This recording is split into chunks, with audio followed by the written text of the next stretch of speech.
Here they are, NASA's Artemis II crew. Commander Reed Weissman, pilot Victor Glover, and mission specialist Christina Cook and Jeremy Hansen taking their first steps outside for their historic test flight. To a wonderful applause from the crowd. They're looking really excited. Some big smiles. Yeah. I love that. Great day for us. Great day for this team. A few words from Reed. Great day for us, the team, he said. Thumbs up, more thumbs up. Of course, a lot of pictures. We hear some camera shutter clicks back there. I love the energy of this crowd. Let's go. And so now the crew walking over to each of their pens. The first... and just, waving and maybe cracking a joke or something, saying hi. So this was a really, really great moment for our crew. Reed's two daughters there. Reed spoke about when he told them that he was selected to be the Artemis II commander. And he said he was worried. He's a single dad. And clearly he has that in his daughters. Christina said she took a bike ride with her husband and wanted to tell him when the moon rose, but that it was too foggy. But she said he was still very excited and happy for her. Yeah, the moon's still out there. He did have that tough conversation, obviously, of talking about the realities of this being a test flight, but he said they were super supportive. And now as he walks away, some kisses from Victor Glover to his family, hearts to Christina. Jeremy being a gentleman, pausing so that Christina can take a nice photo without him. Hearts too from Reed there.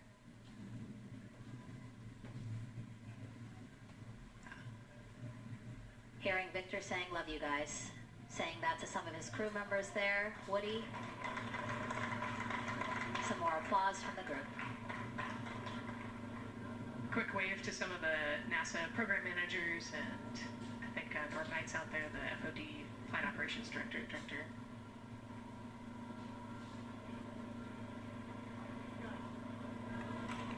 You heard Reed there saying, "Thank you guys," as the crowd picks up again with their applause, and the four of them step into their astrovan.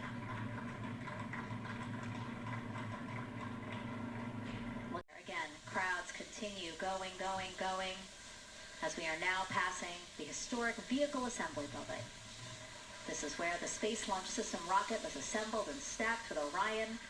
Its history, of course, goes back to the Apollo days, but today it is home to the Artemis missions to the moon and beyond. Gosh, still people lining the roof. Yep. I love that. I do too. It leaves me kind of speechless. Yes. It rained out there already. If you're in the area and you're watching right now, well, certainly you know that there's some rain in the area. There's countdown, but we also are getting forecasts that there'll be some clearing as we get closer to our launch window. Big wave from Reed Weissman there, and a thumbs up as the crew goes into the elevator to ascend the launch tower to go up to the level where they'll walk across the crew access arm and get into the white room.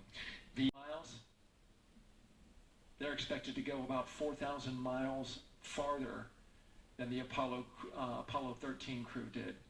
And now they've headed to the elevator to go up.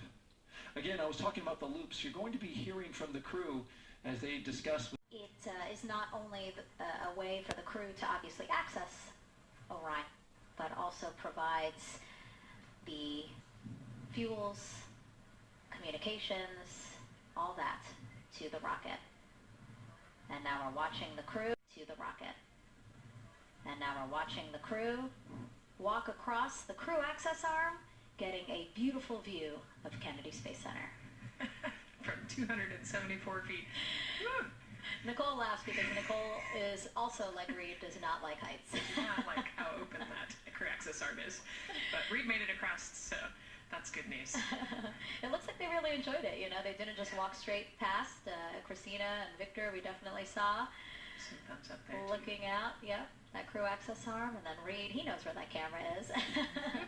Taking the opportunity to, again, just tell folks, hey, we're doing good. We're ready for it. Yeah. And it looks like they're actually probably signing their patch. Yeah, there's a wall with patches there, and so each crew signs when they get up for their launch.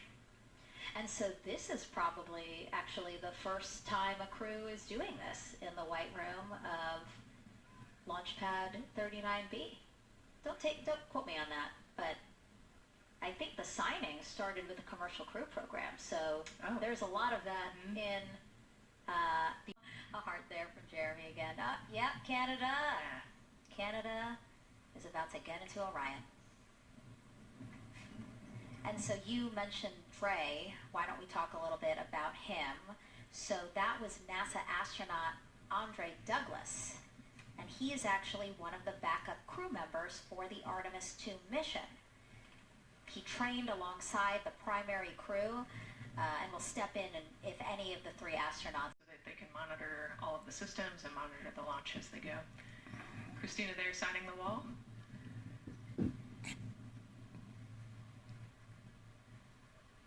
Working there. There's a heart from Christina Cook. Great to see that. To get into the Orion spacecraft, one that they named Integrity. It certainly fits this crew from what I've observed.